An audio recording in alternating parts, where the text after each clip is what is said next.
Episode वहीं से start होता है जब रायजुन को देखकर वूरी ने दरवाजा बंद कर लिया था। वूरी सोचती है ये क्या था, इसका मतलब जो ऊपर शिफ्ट हुआ है वो रायजुन था। उसके अचानक दरवाजा बंद करने की वजह से रायजुन तो हैरानी हो जाता है और सोचता है ओह नो, लगता है मैंने कुछ ज्यादा ही कर दिया। मैंने अभी तक तो वाली बात भी नहीं करी है कि मुझे ह्यूमैनिटीज क्लास में शिफ्ट होना है। फिर वो नॉक करके कहता है कि टीचर, क्या तुम इस तरह से गिफ्ट को एक्सेप्ट करोगी? वूरी थोड़ा सा दरवाजा खोलकर कहती है लो तुम इसे वापस ले सकते हो। रायजुन कहता है वाओ, तो तुम लोगों की सिंसियरिटी को ऐसे रिजेक्ट करती हो। वूरी कहती है रायजुन, क्या इस वक्त तुम मुझसे मजाक कर रहे हो? रायजुन कहता है दरअसल यहाँ की लाइटनिंग काफी अच्छी है और ये जगह स्कूल से थोड़ी दूर है, लेकिन काम चल जाएगा। वैसे भी मैं अकेले रहने की कोशिश करना चाहता था। वूरी सोचती है अकेले रहना है तो रहो, लेकिन यहाँ क्यों रह रहे हो? इसने कहा था कि घर से भागना ही एक लौता ऑप्शन है, लेकिन ये एक रात में इतनी जल्दी यहाँ पर शिफ्ट कैसे हो सकता है? फिर वूरी को हानबिन की बात याद आने लगती है, जब हानबिन ने कहा था कि ध्यान रखना क्योंकि दोस्ती और भरोसा दोनों अलग चीजें होती हैं। वूरी सोचती है कोई फर्क नहीं पड़ता, मैं जितना भी इस बारे में सोच लूं, देखकर तो ऐसा बिल्कुल भी नहीं लगता कि रायजुन को मुझ पर भरोसा है। फिर वो रायजुन से कहती है वो क्या तुम्हारी माँ ने इसकी इजाजत दे दी? रायजुन कहता है अगर वो इजाजत नहीं देंगी तो क्या होगा? तुम चाहती हो कि मैं अपनी मॉम को ये बात बताऊं जिन्होंने मेरी ये हालत करी है? वूरी कहती है कि मेरा ये कहने का मतलब नहीं था, तुम अभी भी एक माइनर हो, तुम्हें अकेले रहने के लिए कम से कम किसी गार्डियन की इजाजत की जरूरत है। वैसे क्या तुमने अपने फादर को इस बारे में बताया? रायजुन कहता है क्या कहा फादर? वूरी को रियलाइज होता है और वो सोचती है उप्स, ये मैंने क्या बोल दिया। रायजुन कहता है क्या तुमने मेरे बारे में कोई छानबीन करी है? वूरी कहती है क्या कहा छानबीन, लेकिन मैं ऐसा क्यों करूंगी? वो सोचने लगती है मुझे लगा था कि हम दोनों थोड़ा और क्लोज आ गए हैं, लेकिन ऐसा लगता है कि मैं फिर से पहले रास्ते पर आकर खड़ी हो गई हूँ, या फिर मैं ही गलत थी क्योंकि वो दीवार कभी कम हुई नहीं। घर से भागने के बाद रायजुन ने मेरी मदद मांगी, यहाँ तक कि वो यहाँ पर शिफ्ट तक हो गया, लेकिन क्यों? आखिरकार वो मुझसे चाहता क्या है? और रायजुन उस गिफ्ट की तरफ देख रहा था जो कि वूरी से नीचे गिर गया था। वूरी कहती है रायजुन, अगर तुम डांस छोड़ने के लिए सब कुछ कर रहे हो तो फिर मेरे एक टीचर होने के नाते तुम्हें ये बात मुझे बतानी चाहिए कि तुम छोड़ना क्यों चाहते हो, क्योंकि अगर मैं कुछ नहीं जानूंगी तो मैं तुम्हारी मदद नहीं कर पाऊंगी। रायजुन सोचने लगता है मेरे परिवार के मामलों में घुसने के बाद तुम ये जानने की कोशिश कर रही हो कि मेरे दिमाग में क्या चल रहा है। फिर वो उस गिफ्ट को उठाने लगता है और कहता है ठीक है मैं समझ गया, लेकिन अगर तुम इस तरह से सतर्क रहोगी तो मुझे नहीं पता कि तुम मुझसे क्या जानना चाहती हो। रायजुन जाने लगता है। वूरी का दरवाजा फंस गया था, इसलिए वो रायजुन को रुकने के लिए कहती है। वो दरवाजा बंद करके खोलती है, लेकिन रायजुन वहाँ से जा चुका था। रायजुन वापस आकर उस गिफ्ट को डस्टबिन में फेंक देता है। कहता है अरे यार, मैं यहाँ पर इस तरह की बकवास नहीं सुनना चाहता था। उसने मुझसे ये सवाल पूछा कि मैं डांस क्यों छोड़ना चाहता हूँ। फिर रायजुन अपने बचपन के किस्से को याद करने लगता है कि मॉम शराब पी रही थी और फोन पर कुछ देख रही थी और छोटा रायजुन वहाँ बैठा स्नैक्स खा रहा था। अभी वो देखता है कि उसकी मॉम फोन पर बैले डांस देख रही है। इस वजह से वो उठकर उस बैले डांस की तरह मूव करने लगता है और उसका ऐसे करने के बाद उसकी मॉम उसकी तरफ देखने लगती है। और प्रेजेंट टाइम में रायजुन के फोन पर कोई मैसेज आता है। रायजुन बड़बड़ाता हुआ कहता है अगर मुझे पता होता इसका अंत ऐसे होने वाला है तो मैं इसकी शुरुआत करता ही नहीं। वो अपने फोन को बेड पर फेंक देता है। उसके फोन पर किसी का मैसेज आया था जिसमें लिखा था कि वो स्ट्रेस के कारण फिर से बेहोश हो गई हैं, क्या तुम उनसे मिलने के लिए नहीं जाओगे? फिर रायजुन अपने मन में कहता है जिस डांस की शुरुआत मैंने अपनी माँ को बचाने के लिए करी थी, वही डांस अंत में आकर उनको मारने की वजह बन गया। एक बार जब मेरी चोट ठीक हो जाएगी जिसकी वजह से मैं डांस छोड़ रहा हूँ, तो मैं उस जगह पर वापस जाने की कोशिश करूंगा जहाँ से मैंने शुरुआत करी थी। अगर मैं सच में डांस छोड़ना चाहता हूँ तो मेरे पैर ठीक होने से पहले मुझे ऐसा करना होगा। दूसरी तरफ वूरी को देखते हैं जो सोच रही थी क्या मैंने कुछ ज्यादा ही दखल दे दिया। फिर नेक्स्ट सीन में डांस एकेडमी को देखते हैं। वहाँ पर वूरी रायजुन के साथ आई थी और रायजुन व्हील चेयर पर बैठा था। वूरी सोचती है मैं इस वक्त डांस एकेडमी में क्या कर रही हूँ, मुझे बहुत अनकंफर्टेबल लग रहा है। फिर वो याद करती है प्रिंसिपल ने उसे रायजुन के साथ इसलिए भेजा था क्योंकि वूरी ही इकलौती है जिसकी रायजुन बात सुनता है। वूरी सोचती है कि इस वक्त मैं इसकी पर्सनल असिस्टेंट बन गई हूँ। कल से जो हमारे बीच में बात हुई थी उसके बाद से रायजुन ने कुछ नहीं बोला। उसी भीड़ के बीच जीहो को भी देखते हैं जो उन लोगों की तरफ देख रही थी। फिर वो याद करती है कि उसने जीसंग से जाकर पूछा था मैंने आज पूरे दिन रायजुन से बात नहीं करी है। किसी ने मुझे बताया था कि उसने तुम्हें और रायजुन को स्कूल गेट के पास देखा था। और जीसंग शर्माते हुए कहता है है वो रायचून, दरअसल वो पिछली रात मेरे ही घर पर सोया था। और जीहो सोचने लगती है कि क्या वो सच बोल रहा था। लड़का जीसंग हमेशा इस तरह से बर्ताव करता है, इसलिए मैं बता नहीं सकती कि वो झूठ बोल रहा था। उस दिन मैं इकलौती नहीं थी जो कि रायचून को ढूंढ रही थी, क्योंकि उसी दिन मैं टीचर से उस पर्सनल स्पेस पर टकराई थी। जब मैंने टीचर से कहा था उस जगह पर मत आना, तो उसने कोई रिस्पॉन्स नहीं करा। उसके बाद रायचून ने टीचर को वहाँ पर आने की इजाजत दे दी। इन दोनों के बीच कुछ तो चल रहा है जिसके बारे में मुझे नहीं पता। ये लोग सिर्फ इत्तेफाक की वजह से गेट पर टकराए थे या फिर साथ में स्कूल आए थे। नहीं, मुझे लगता है कि मैं ज्यादा ही सोच रही हूँ, क्योंकि अगर उन दोनों के बीच कुछ चल रहा होता तो वो दोनों एक दूसरे के आसपास अजीब बर्ताव कर रहे होते। अभी कुछ बच्चे कहने लगते हैं जरा वहाँ पर देखो, वो लोग फाइन आर्ट हाई स्कूल से है ना। मुझे लगता है कि वो लोग भी यहाँ पर परफॉर्मेंस देखने के लिए आए हैं। तभी एक लड़का कहता है, अरे यहाँ पर तो सेहन हाई स्कूल है और जीहो तुम भी यहाँ पर हो। और उसको देखने के बाद जीहो अपना मुंह छुपाने लगती है। सब लोग उसे दिलासा देकर कहते हैं, भाई इतनी बार रिजेक्ट हो गए हो, तुम गिव अप क्यों नहीं कर देते। लोग बातें करने लगते हैं, जरा रायचून के पैर को देखो, मैंने इस बारे में आर्टिकल में देखा था। तभी वो लड़का कहता है, रायचून तुम भी यहाँ पर आए हो सेहन हाई स्कूल, यहाँ तक कि मुझे भी ये बात नहीं पता था कि तुम भी आओगे। तुम उस कॉन्सर्ट हॉल में क्या कर रहे हो जिससे तुम बहुत ज्यादा नफरत करते हो। सच कहूँ तो मैं ये सोच रहा था कि तुमने पहले ही सब छोड़ दिया होगा, मैंने सुना था तुम्हारे पैर में चोट लग गई है। तभी जीहो आकर उससे कहती है कि अपना मुंह बंद रखो सियोनवू। सब लोग बात करने लगते हैं, देखो तो ये रायचून की बॉडीगार्ड है। नहीं ऐसा नहीं है, तो बस रायचून के आसपास चिपकी रहती है। वूरी को समझ नहीं आता, वो सोचती है आखिर ये सारे बच्चे क्या कर रहे हैं। एकदम अचानक से आकर सब लोग लड़ाई करने लगे। सियोनवू कहता है कि जरा समझने की कोशिश करो जीहो, ये हमारे स्कूल का महान लेजेंड था, लेकिन जिस दिन हमारा प्रैक्टिकल का एग्जाम था उस दिन रायचून स्टेज पर आया तो था, पर बिना कुछ करे चला गया। ऐसा लग रहा था वो हमें परेशान करने की कोशिश कर रहा है, जो कि बहुत मुश्किल से पास होते हैं। तो बताओ क्या था वो रायचून, क्या तुम्हें ये करके मजा आ रहा था। वूरी कहती है, ये बताओ कि तुम लोग इस वक्त क्या कर रहे हो। तभी रायचून कहता है, और कहो, जितना मन करे उतना कहो। वूरी कहती है, रायचून तुम्हें भी अब चुप हो जाना चाहिए। बाकी बच्चे भी सियोनवू से कहते हैं, तुम भी रुक जाओ, ये सब कुछ पास्ट में हुआ था। सियोनवू कहता है, मुझे माफ कर देना, लगता है मैंने कुछ ज्यादा ही बोल दिया। मैं बस इतना कहना चाहता था, मैं इससे किसी भी तरह का संबंध नहीं रखना चाहता, एक राइवल का भी नहीं, क्योंकि उसके अंदर स्टेज पर आने का बिल्कुल भी जुनून नहीं है। फिर वो लोग वहाँ से चले जाते हैं। वूरी कहती है, जीहो तुम भी जाकर सीट पर बैठ जाओ। और वूरी सोचने लगती है, उस उलझन भरी सिचुएशन के बीच एक बात सबसे अजीब थी, क्योंकि रायचून के डांस छोड़ने का कारण वो नहीं था जो कि कुछ दिन पहले हुआ था। मुझे ऐसा लग रहा था कि वो बस एक ऐसा हाई स्कूलर है जो कि इससे बहुत थक गया है, लेकिन मुझे समझ नहीं आ रहा कि इसकी शुरुआत कब हुई। फिर नेक्स्ट सीन देखते हैं, वो लोग बस में बैठे जा रहे थे, लेकिन दोनों में कोई बात नहीं हो रही थी। तभी वूरी कहती है, जो कल मैंने तुमसे कहा था ऐसा दिखाओ कि मैंने वो कभी कहा ही नहीं। मुझे ऐसा लग रहा था कि मैं तुम्हारी परेशानियों को कम आंक रही थी। फिर वो याद करती है जब वो रायचून का वीडियो देख रही थी। तभी एक टीचर कहती, ओहो तुम अचानक से सारे बच्चों की ओल्ड परफॉर्मेंस क्यों देख रही हो। वूरी कहती है, वो दरअसल में बस परफॉर्मेंस के लिए क्यूरियस हो रही थी। टीचर कहती है, सच कहूँ तो कुछ साल पहले हमारे स्कूल का इतना हाई स्टैंडर्ड नहीं था। रायचून के यहाँ पर आने के बाद हमारी डांस की क्वालिटी भी बहुत बढ़ गई थी। और वूरी सोचने लगती है, एक ऐसा लड़का जो कि बहुत खूबसूरती से डांस करता है और उसने स्टेज पे जाने के बाद कुछ भी नहीं करा। मेरे अंदर अभी भी बहुत सारे सवाल उलझ रहे हैं। मैंने भी अपनी मॉम से कहा था मैं आर्ट डिपार्टमेंट या साइड डिपार्टमेंट में जाना चाहती हूँ। मैं जानती हूँ अपने फैसले को बोलकर बताना आसान नहीं होता है। फिर वो रायचून से कहती है, मैं तुम्हारी प्रॉब्लम्स में जबरदस्ती दखल देने की कोशिश नहीं करूंगी। जब तक कि तुम बात करने के लिए तैयार नहीं हो जाती मैं तुमसे कुछ नहीं पूछूंगी रायचून। लेकिन रायचून कुछ बोलता नहीं। वूरी सोचती है ये किस तरह का रिएक्शन था। और वो फिर रायचून से कहती है, दरअसल तुम्हारे फादर ने स्कूल में कॉल करा था, इसलिए मुझे पता चला था, इसलिए मुझे गलत मत समझना। रायचून कहता है, मुझे नहीं पता तुमने ये फैसला क्यों करा, लेकिन प्लीज मेरी ह्यूमैनिटीज डिपार्टमेंट में ट्रांसफर होने के लिए मदद करो, क्योंकि मैं आर्ट को छोड़कर ह्यूमैनिटीज में अपने मेजर को बदलना चाहता हूँ। लेकिन वूरी मुंह घुमा लेती है। रायचून कहता है, टीचर क्या तुम मेरी बात सुन रही हो। बीच पीछे वाली सीट पर बैठकर उन दोनों को देख रही थी और सोचती है ये दोनों इतनी देर से आपस में क्या फुसर फुसर कर रहे हैं। खैर मुझे लगता है कि मैं कुछ ज्यादा ही सोच रही हूँ। फिर नेक्स्ट सीन देखते हैं, वो अपनी डांस प्रैक्टिस कर रही थी। वो खिड़की से बाहर देखती है तो उसे फिर से रायचून और वूरी नजर आते हैं। जीहो सोचती है फिर से ये दोनों साथ में। रायचून जिस क्लास में गया है वहाँ के टेम्पररी टीचर, वो तो बस एक टीचर है। तो आखिर मुझे क्यों ये बात इतनी ज्यादा परेशान कर रही है? बात बस इतनी सी है कि रायजुन को टीचर्स पर भरोसा नहीं है, इसलिए ये बहुत ज्यादा रेयर बात है कि वो उसके आसपास इस तरह से घूम रहा है। और ये बात रायजुन की है, इसलिए ये बात मेरे लिए बहुत ज्यादा है। तभी उसकी टीचर कहती है, रुक जाओ जीहो, जाकर अपने शूज को बदल लो, मुझे नहीं लगता कि अब तुम इन शूज में डांस कर पाओगी। जीहो सोचती है ज्यादा वक्त नहीं हुआ है मुझे अपनी बड़ी बहन से पॉकेट मनी मांगे हुए, और अचानक से मेरे पेट में बहुत दर्द हो रहा है। दूसरी तरफ रायजुन को देखते हैं जो वूरी के पीछे पड़ा हुआ था, लेकिन वूरी इसकी कोई बात नहीं सुनना चाहती थी। वूरी सोचती है कि मेरी बिल्डिंग में शिफ्ट होना काफी नहीं था, जो कि ये ह्यूमैनिटीज क्लास में ट्रांसफर होना चाहता है। फिर वो रायजुन से चिल्लाकर कहती है, मैं ऐसा नहीं करूंगी, ये मेरे लिए बहुत ज्यादा है, और आखिर मेरी जैसी पार्ट टाइम टीचर ऐसा कैसे कर सकती है। रायजुन कहता है, वो दरअसल मैं ये कहना चाहता था कि मेरी हॉस्पिटल में अपॉइंटमेंट है, इसलिए मुझे जाना है। वूरी कहती है, ओह अच्छा, तो फिर ऑफिस में आकर अपना डिपार्चर परमिट ले लेना। रायजुन कहता है, वैसे भी मुझे आपसे कुछ खास नहीं चाहिए था, ज्यादा प्रेशर फील मत करिएगा क्योंकि मैंने आपसे मदद मांगी थी। वैसे भी यहाँ पर बहुत सारे लोग हैं जो कि मेरे डिपार्टमेंट बदलने के खिलाफ हैं, और रही बात तुम्हारी, तो मैं बस इतना कहना चाहता हूँ कि मेरी साइड पर रहना टीचर। वूरी ये सोच रही थी, क्या मतलब बहुत सारे लोग नहीं चाहते कि अपना डिपार्टमेंट बदले। अभी रायजुन कहता है, टीचर मैं लंच टाइम में तुम्हारा ऑफिस के बाहर इंतजार करूंगा। नेक्स्ट सीन देखते वो परमिट लेने के लिए आता है। वूरी कहती है, तुम हॉस्पिटल कैसे जाओगे? रायजुन कहता है कि मैं टैक्सी को बुला लूंगा। वहीं से हानबिन गुजर रहा था, तभी उसकी नजर दोनों पर पड़ती है, और हानबिन सोचता है वो तो पहले बिना परमिट के यहाँ से निकल जाता था, तो अचानक से परमिट क्यों मांग रहा है। तभी जीहो आकर कहती है, ऐसा लगता है कि रायजुन नई टीचर को बहुत पसंद करता है, शायद टीचर उसी यूनिवर्सिटी से ग्रेजुएट हुई है जहाँ से मेरी दीदी हुई है। ये दुनिया काफी ज्यादा छोटी है ना? हानबिन सोचता है ये दुनिया छोटी है, प्रॉब्लम ये है कि ये कुछ ज्यादा ही छोटी है। फिर नेक्स्ट सीन काफी साल पहले का देखते हैं। छोटी जीहो अपने घर पर आती है, तभी उसकी दीदी कहती है, जीहो तुम घर पर आ गई, इससे मिलो, ये मेरा नया बॉयफ्रेंड है। हानबिन कहता है, हेलो, तुम मुझे जीजू कहकर पुकार सकती हो। तभी जीहो की दीदी उसे कोनी मारकर कहती है, बकवास बंद करो। प्रेजेंट टाइम में देखते हैं हानबिन जीहो को देखकर सोचता है, जरा इसकी नजरों को देखो, वो शुरुआत से मुझे पसंद नहीं करती थी, उसकी बहन से ब्रेकअप करने के बाद तो और नहीं करती होगी, लेकिन क्या उसे ऐसा लगता था कि मैं उसकी बहन को सेड्यूस करने की कोशिश कर रहा था। फिर वो जीहो के मुंह पर हाथ रखकर कहता है, तुम बहुत ज्यादा अपनी बहन जिमिन की तरह दिखने लगी हो। मुझे एक पल के लिए ऐसा लगा कि मैंने उसका चेहरा देख लिया, इसलिए मैं शॉक हो गया था। वो लोग बात कर रहे थे, तभी रायजुन भी बाहर आ जाता है। जियो आकर कहती है, रायजुन मैं भी जल्दी जा रही हूँ, क्या मैं तुम्हारे साथ चल सकती हूँ? तुम यहीं रुको, मैं परमिट लेकर आती हूँ। रायजुन कहता है, कोई बात नहीं, मैं चला जाऊंगा। हानबिन कहता है, आजकल के बच्चे तो बहुत अच्छे से बर्ताव करते हैं, लगता है साउथ कोरिया का फ्यूचर बहुत ब्राइट है। और हानबिन सोचता है, मुझे नहीं लगा था कि मैं दूसरी बार जीबिन की बहन से आज टकरा जाऊंगा। फिर वूरी को देखते हैं जो सोचती है, अरे हाँ, मुझे उसको ये पेपर भी दे देना चाहिए था, मैं तो भूल ही गई। मुझे लगता है वो ज्यादा दूर नहीं गया होगा, मैं जल्दी से जाकर दे देती हूँ।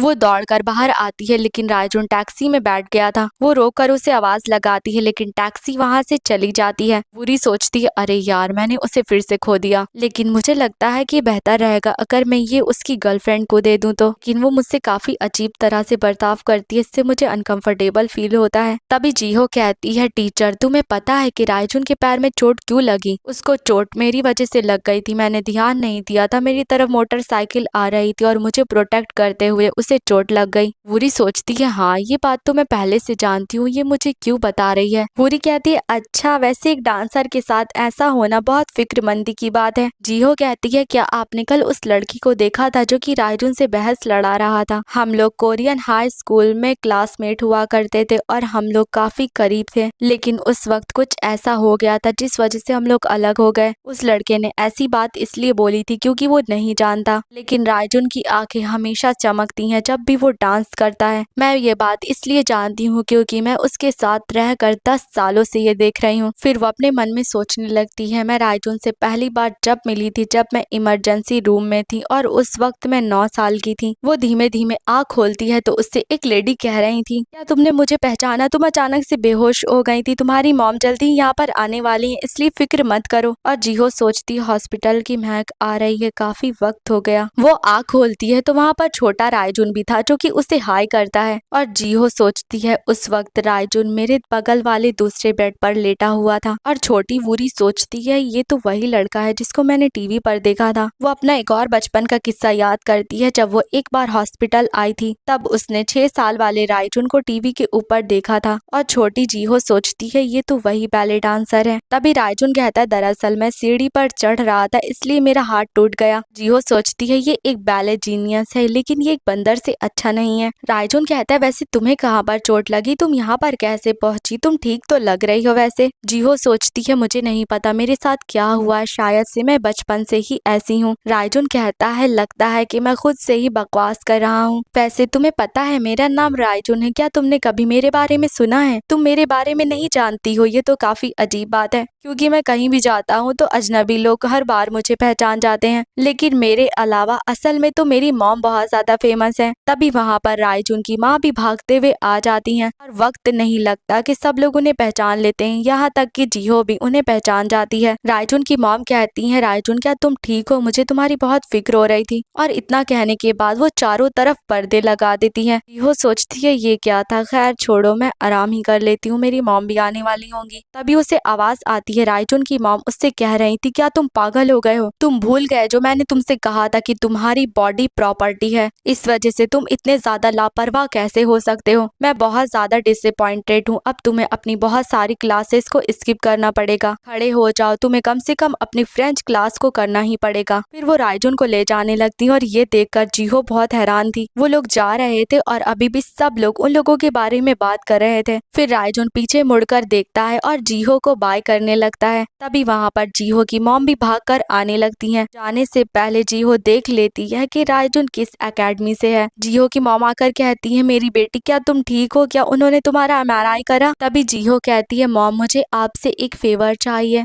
और जीहो सोचती है कि उस वक्त मैं बहुत ज्यादा क्यूरियस हो रही थी आखिर वो किस तरह का बच्चा है जो कि ऐसी चीजें झेल रहा है, क्योंकि ऐसी चीजों को झेलना बिल्कुल भी नॉर्मल नहीं है। फिर नेक्स्ट सीन देखते हैं जीहो और उसकी मॉम बैले एकेडमी के सामने खड़े थे। जीहो की मॉम सोचती है कि पता नहीं क्यों अचानक से जीहो कहने लगी कि उसे बैले में इंटरेस्टेड है। अरे ये तो वही एकेडमी है ना जहाँ की लेडी बहुत ज्यादा फेमस है। तभी एक वर्कर कहती है हेलो आप यहाँ पर क्यों आई हैं? और जीहो की मॉम सोचती है कि ये जगह तो बहुत एक्सपेंसिव है, ऐसा लगता है मैं गलत जगह पर आ गई, क्या मुझे चले जाना चाहिए? लेकिन फिर वो जीहो का चेहरा देखकर रुक जाती हैं। वो वर्कर जीहो की मॉम को एक कमरे में आने के लिए कहती हैं। तभी दूसरे रूम से रायजुन की मॉम बाहर निकलती है और वो जीहो की तरफ देखने लगती हैं। फिर वो उस वर्कर से कहती हैं कि मैं ये सब कुछ संभाल लूंगी, तुम जाओ। लेकिन उनको देखकर जीहो को बहुत डर लग रहा था। फिर वो लोग रूम में बैठे थे और जीहो की मॉम सोचती हैं कि मुझे नहीं लगा था मैं इनसे आमने सामने मिल पाऊंगी। तभी रायजुन की मॉम कहती है आपको हमारी अकेडमी के बारे में कैसे पता चला? जीहो की मॉम कहती है दरअसल मेरी बेटी ने यहाँ पर आने की जिद करी थी। रायजुन की मॉम कहती है क्या तुम पहले बार बैले डांस करने वाली हो? वो उसके पास आकर कहती हैं क्या तुम 1 मिनट के लिए मुझे अपनी बॉडी को देखने दोगी? फिर वो चेक कर सोचती हैं जैसा कि मैंने सोचा था इसकी फिजिक इतनी बुरी नहीं है, हालांकि ये मुझे लालची महसूस कराने के लिए काफी है, ये काफी फ्लेक्सिबल है, ऐसा लग रहा है कि इसे गिफ्ट मिला है। अभी उसकी बॉडी कपड़ों में कवर है लेकिन देखकर लगता है कि वो काफी अच्छे से बड़ी हुई है। तभी वो जीहो की मॉम से कहती हैं कि मैम सच कहूँ तो 9 साल की उम्र में बैले डांस स्टार्ट करना काफी देर हो गई है।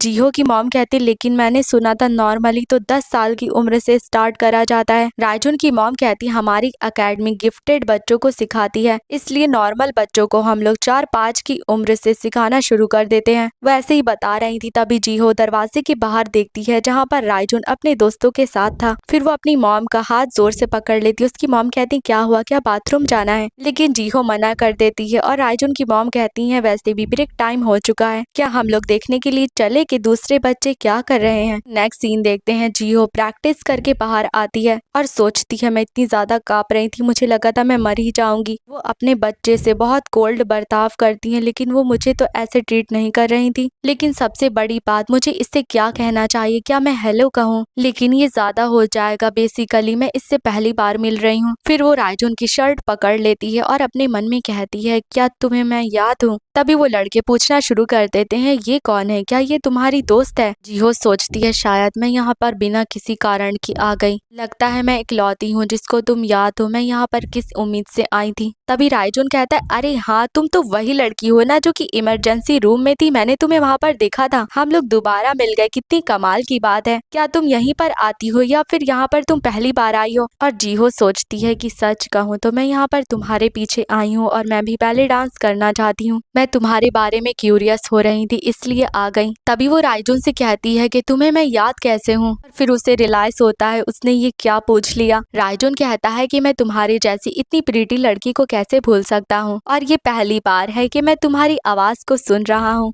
और ये बात सुनकर उसके दोनों दोस्त उसे छेड़ने लगते हैं। जीहो सोचती है कोई पहली बार मुझे प्रीटी नहीं बोल रहा है तो फिर ऐसा क्यों हो रहा है। फिर नेक्स्ट सीन में वो जा रही थी। जीहो की मॉम कहती है तुमने इतनी जल्दी दोस्त कैसे बना लिए। वैसे भी पहला कदम उठाओ तो दोस्त बन ही जाते हैं। मुझे खुशी है कि तुम्हारे दोस्त बन गए। लेकिन बेटा क्या तुम सच में उस एकेडमी में जाना चाहती हो? और भी तो एकेडमीज हैं। खैर कोई बात नहीं, लगता है मेरी बेटी को ये एकेडमी बहुत पसंद है। और वो सोचने लगती है इसे अचानक से बैले डांस से प्यार कैसे हो गया। और वैसे भी वहाँ की फीस कुछ ज्यादा ही है। हो सकता है कि वो ट्राई करना चाहती हो बाद में खुद छोड़ दे। लेकिन अगर वो जारी रखना चाहती होगी तो क्या होगा, क्योंकि वहाँ की फीस तो बहुत ज्यादा है। और डायरेक्टर ने कहा था जो गिफ्टेड स्टूडेंट होते हैं उनको स्कॉलरशिप भी मिल सकती है। कोई फर्क नहीं पड़ता जीहो अच्छा करे या ना करे, वो खुश है, मेरे लिए इतना ही काफी है। और रही जीहो की एकेडमी फीस की बात तो मैं वो किसी न किसी तरह संभाल लूंगी। फिर नेक्स्ट सीन देखते हैं। जीहो क्लास में थी लेकिन उसे पता चलता है उसकी और रायजुन की क्लासेस अलग अलग हैं। फिर क्लास खत्म हो जाती है और जीहो सोचती है मुझे छोटे बच्चों की क्लास में डाल दिया गया क्योंकि मैं बिगिनर हूँ। तभी वो देखती है रायजुन वहीं पर बैठा शूज पहन रहा था, जो उससे कहता है बाय बाय जीहो, मैं तुमसे कल मिलता हूँ। और जीहो सोचती है पहली प्यार की ताकत एकदम अलग ही होती है। कुछ वक्त बाद मैं भी उसी सेम क्लास में पहुंच गई जहाँ पर रायजुन था।